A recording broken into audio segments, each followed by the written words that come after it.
And again, the one really certain thing is if you don't push through this phase right now, you are going to be stuck in that chair watching other people challenge their foods, thinking, one day I'll have the courage to, one day I'll be strong enough. I promise you, when you wait for that moment to feel ready, it never comes. Okay, so we all like have that one fear food, like when we go into recovery, we're like, that is a food I will never, ever, ever eat again. Now I have 5 of those foods that have been so challenging towards that. I was like, I had actually come to a place where I accepted. I was like, I've accepted the fact that I will never have this specific food again. And I even said to my therapist, I'm fine having any other food. I'm fine adding in this. I'll add in the burger. I'll add in whatever you want me to do.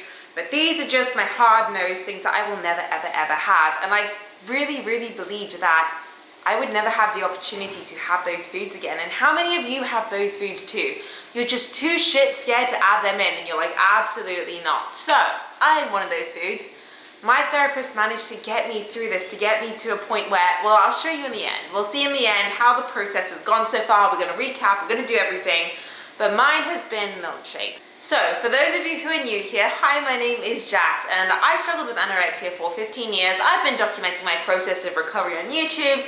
I show you guys how my therapist helps me work through certain things, how my dietitian helps me work through certain things, because I know a lot of you don't have access to this type of help. A lot of you are in positions where you don't have the ability to afford this type of help, or maybe there are people around you that just aren't qualified to help you with your eating disorder. So I want to be that friend, and I want to give you guys that same level of excitement and that second shot at life that I've had. So I started out this whole process being like, absolutely no to milkshakes. But then my therapist was like, what's the point of having the physical benefits of recovery, having the healthier body, the stronger bones, the more energy, but still being trapped in that mental prison? Is that what you value? Is like, if that's where you want to go, then fine, I will let you stay that way. But if you want that mental freedom of going to a store and ordering whatever you want, like regardless of the calorie count or regardless of what food it is, that freedom, that was what I wanted. Because I think the thing that with anorexia that kills you,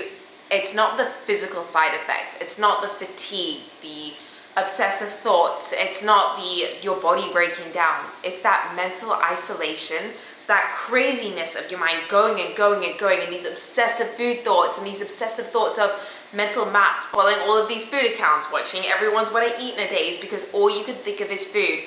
And that inability to communicate with other people normally, losing relationships. It's honestly the isolation and the loneliness that kills you. So for me, the mental side of recovery has been as important as the physical side, and that meant getting over that freaking barrier of milkshakes. So what I had to do was I had to write down, sorry, I'm playing with my dog's ear. It probably looks really weird in the corner, like what the fuck is she doing? Tinkerbell right over here. She usually makes a guest appearance. So, hello. So for those of you who are new here as well, I do post videos I'm trying Monday and Friday, but definitely there will always be a video on Monday, lunes. So I'm showing you the process of how I add in these specific foods, because maybe it's gonna help you add in your first fear food, or maybe it's gonna help you add or tackle your first big challenge or break a food rule, because I had 2 problems with the milkshake. It's fear of the milkshake and a food rule over calories, like not having a snack be above a certain amount of calories. But we're gonna get into that, and I'm gonna show you guys how it went, because I filmed one of my first ones and then one of my more recent ones, and we're gonna look at that and we're gonna be like, oh my god, how does Jax do with a milkshake? Not so well at the beginning, I will have you know. So I have to first, so when I add in a new food, I have to add it in 3 times during that 1 week, and then I do that for about a good 3 to 4 weeks or a month, challenging that food 3 times a week, every single week, no matter what the meal before was, no matter what the meal after is, and there is no allowed to compensate. So I've got to log all my meals on these whoops, that was aggressive, on worksheets like this. So I've got to put in the meal that I'm eating, the place that I'm eating it, the time of day, and then the context and the comments. Like if I'm struggling through a meal, I write down why I'm eating this meal, about the freedom I have to gain, about the life that I want to live, a dream holiday that I want to take, trying fun pastries in France, having, pasta in Italy, having a burger, fries, and milkshake in the US with my brother. So now that's out of the way. First time I had my milkshake. It was so bad. I yelled at the Baskin and Robbins. Like, I felt so bad. I had like this meltdown at Baskin and Robbins. I yelled at them for adding in syrup because I wasn't mentally prepared that syrup went into a milkshake. Go figure, Jax. I yelled at them for, it was just an absolute, honestly, shit show. So I went back.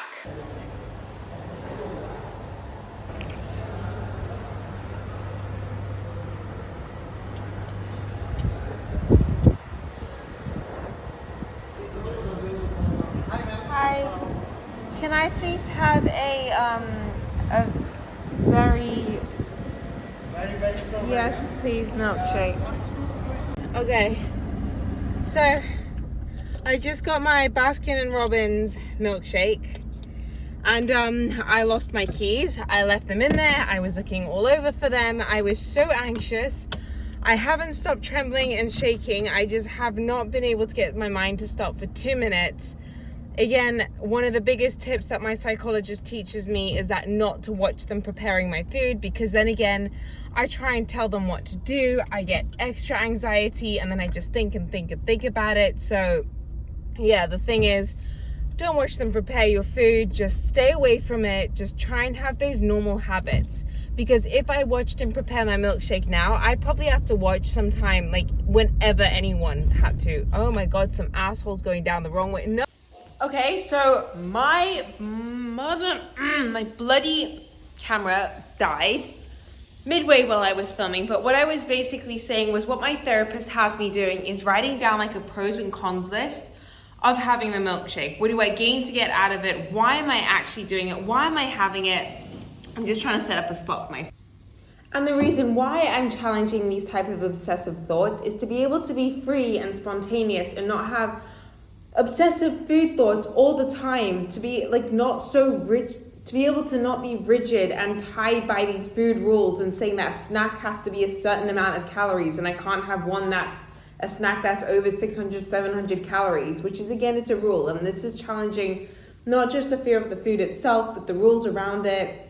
And yeah, so we just rewire like that. And then I've got to keep telling myself that the worst thing that can happen from this is that I gain a little bit more weight than expected. And then I've also got to write down that my body can't change after one meal. My body can't explode and balloon after one meal. I'm not going to wake up in a different body tomorrow because of this one snack that I'm having today. By the way, dinner is a cottage pie. So again, it's something heartier, and the whole point is no compensation around snacks, around anything. So yeah, that's...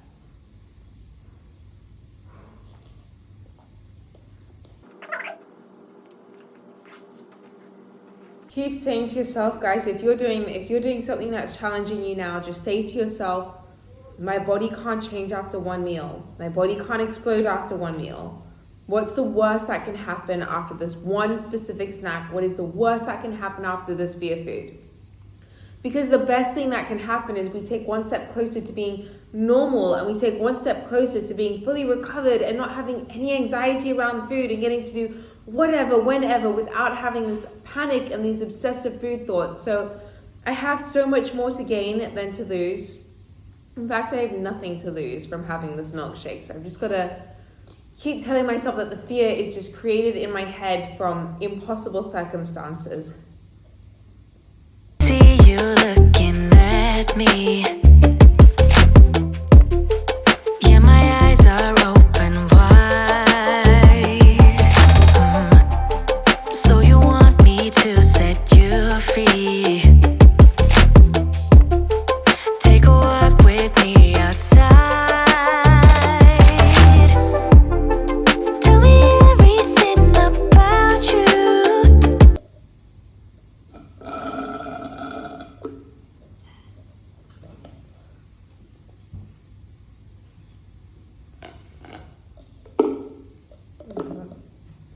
And then, guys, the next thing that my psychiatrist teaches me to do is that the feeling of guilt and the anxiety after it's going to pass. But unless you keep challenging this, that fear is going to be there for the rest of your life. That you know for certain.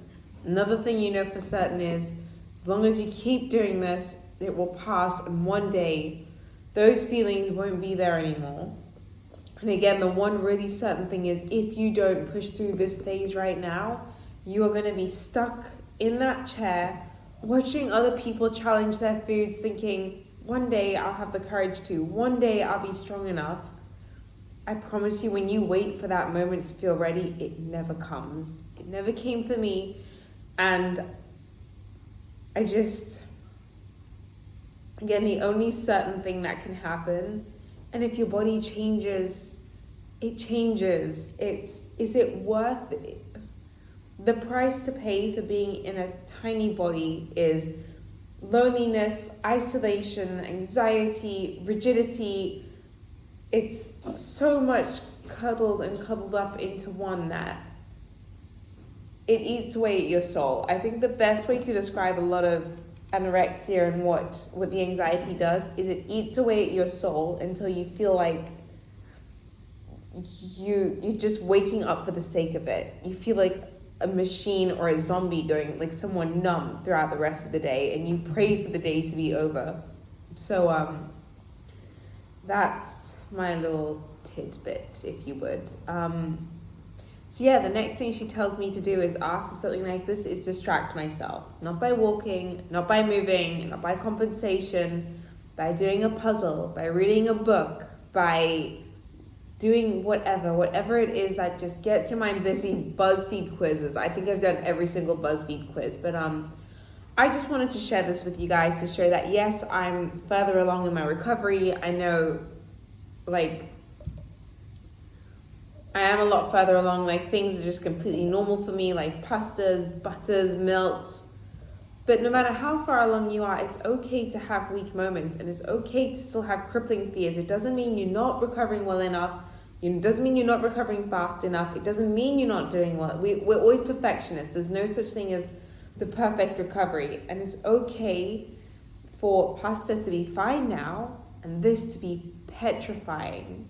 It's just part of the process. So, yeah. As you guys can see, that one was really tough for me to get through. So then what I did the second time, so what my dietitian will do is she'll help me choose a place. She'll choose a place where there is no calorie count. She'll choose a place where there is no way to get a calorie count. It's a cute gourmet cafe where they do amazing milkshakes. And that's what she did. She picked a place for me called Oregano. So I had no way of knowing how many scoops of ice cream were in the milkshake, what else they had added in it, what it was. I just had to deliver it, and it comes to my house. I have no idea what the kitchen looks like where they made it in. And so she helps giving me the places to order it from so I don't go crazy trying to compare different places online. So then we had the Oregano milkshake. Okay, so here's the deal, guys. It's now the 5th time that I'm gonna be challenging milkshakes, but I've noticed that I always had to watch them prepare it. Like, I didn't trust that they were actually gonna use 2.5 scoops or 3 scoops, and I would watch them like a hawk every other time I've done them. That this is an obstacle I have to really overcome. So now when I was ordering my dinner, I ordered spaghetti bolognese. I'm gonna let you guys see. So I was ordering my dinner, I was getting my spaghetti bolognese, and the Italian place that I get it from do milkshakes as well. So that's where I've ordered it from. Again, challenging not needing to actually see or to watch or to monitor or to have these paranoid thoughts where I think people are using more than they say that they're gonna use. So yeah, I have this need for control. So I've ordered it on Deliveroo. I'm gonna let you see when it gets here, and you'll see it's like this basic Italian place that, yeah. And again, it's just getting so nervous not knowing. I want to be able to be spontaneous and have a milkshake from wherever, or have anyone make it and not know what's in it without any anxiety, you know, being able to spontaneously join in, or going to a fun little corner shop. Because if I don't challenge this whole thing of needing to know where the milkshake is from and how many scoops of ice creams are in it, if I don't challenge that, then what's the point of only being able to have milkshakes when I know how much is in them? That's not complete freedom from food rules and food restrictions. So it's such a learning curve. Like, each time you do a challenge, you've got to say, okay, where am I holding back? Where are these other issues popping up? Am I completely holistically challenging this one thing? And yeah, sharing that with you. I'm ready for this. It's getting easier every time. The first time I wanted to run out of the building. The first time I thought I was actually gonna drop. I cried so hard, literally 2 days before, because I didn't want to do it. So it's getting a lot easier now, and each time it will get easier, and I tell myself that. Now for me, it's completely normal adding cheese and mayonnaise to pretty much everything I eat, which I've become obsessed with mayonnaise, and pasta every single night. I couldn't even fathom the thought of doing spaghetti bolognese before. Now the fact that it's so easy for me, I'm doing it on a day where I'm challenging a milkshake, it just shows you that repeating the challenge, repeat, it becomes easier. It becomes second nature. It becomes like a normal snack, and I'm not there yet. Let me tell you, Yolanda, I ain't there yet. This biscuit's got a long way to go before milkshakes. I'm like, oh, I'm just going to snack on a milkshake. And he's nearly out. Ready. The doorbell's gonna go in 5, 4. It's this Italian restaurant in Dubai. Best pasta I've ever had in my entire life. I choose to order pasta instead of cooking it because, again, it stops me avoiding certain ingredients, and I need to be okay with any type of food on a menu. So here we've got my spaghetti bolognese. As you can see, it's beautiful. And then, now that's just a poor amount of plastic. I'm gonna unwrap this little treat. Strawberry milkshake, because my favorite milkshake of all time, strawberry milkshake. Hello, let me get this presentable. Okay, here it is. And guys, don't come at me for using a plastic straw, because this is what they serve them with, and it's better than, instead of throwing it away and never having used it, to just use the freaking straw. Well, that's thick.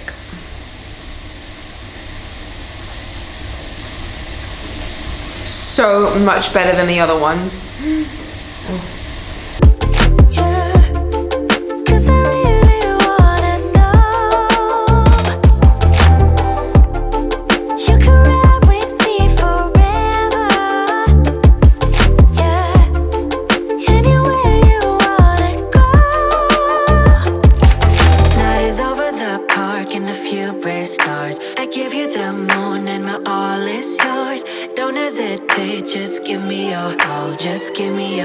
And guys, again, I was trembling the first time to get through one of these, and I couldn't imagine a time where I would actually get through it and not be shaking. And yes, I feel guilty about it right now, and my head is going and going and going and going.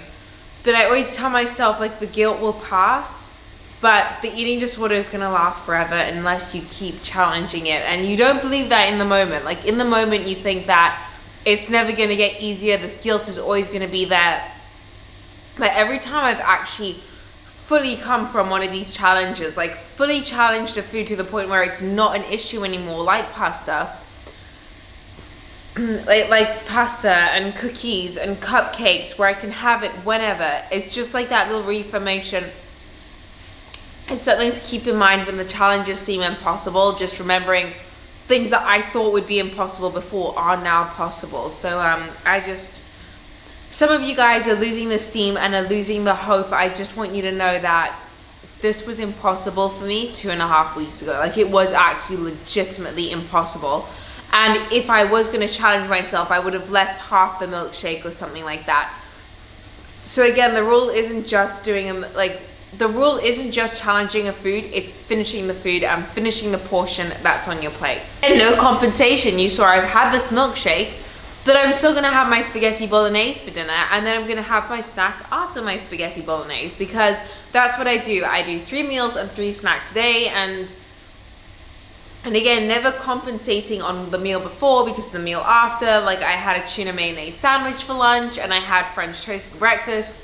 So again, it's just making sure that no matter how shitty you feel after a challenge, not letting that affect your next meal.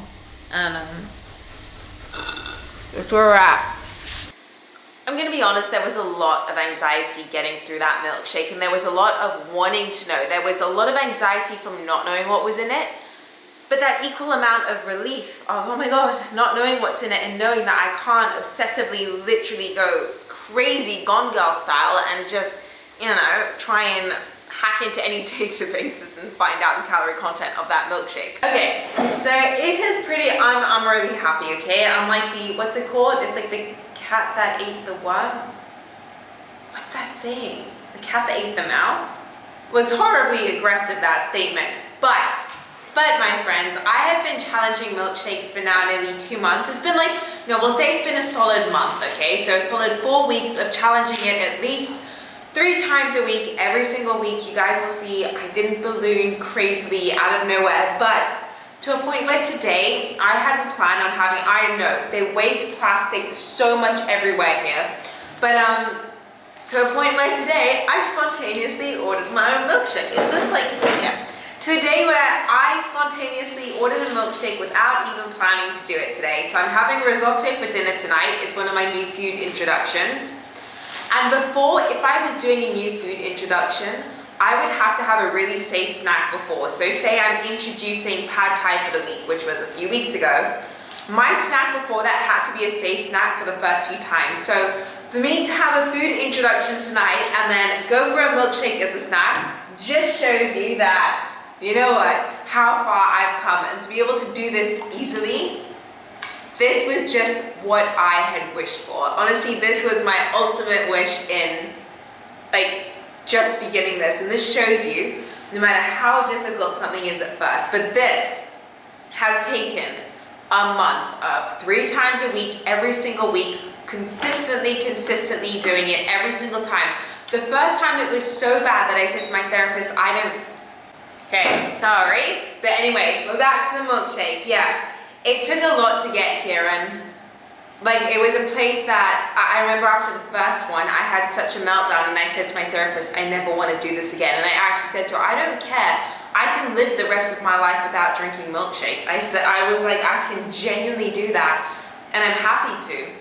She goes, so you want to experience, you know, some of the physical benefits of recovery, but none of the mental benefits. So the physical benefits of more energy, being able to move around more, having stronger bones, but then none of the emotional and mental benefits of that freedom around food. Like now I know no matter where I go, I can get a milkshake because I've challenged it from so many different spaces. And it's just, like I said, it's a moment where I didn't think I was gonna get to this point, and you just got to have faith and trust the process.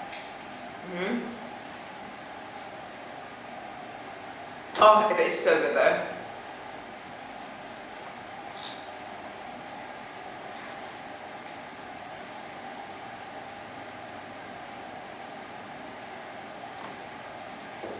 And then they put syrup on the bottom of this one. Like you can see the syrup that's falling down. So let's fly into a dream I won't deny. I'll show another, let's go for gold.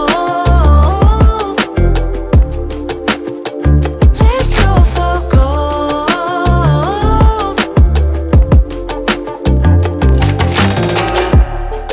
If we ever was lost before. As you can see at first, I had said to myself that this was a food I would never ever have. I would never have the opportunity to have. I didn't care if it wasn't in my diet again. And I felt so sad about that, just so sad and lost. And this video is just to show you that honestly, you will never feel ready to take that first step. You never ever feel ready, and it is petrifying. Like I broke down, I cried, I screamed at the people preparing my milkshake to a point where I can spontaneously have it now. And you guys have seen, I've had it 3 times a day for the last month and I've not ballooned. The craziest thing that I thought would happen hasn't happened. I'm here, I'm happy, I'm freer than I've been in so long. And it's been difficult because I never stopped challenging new foods throughout this process through the last month. Now we finally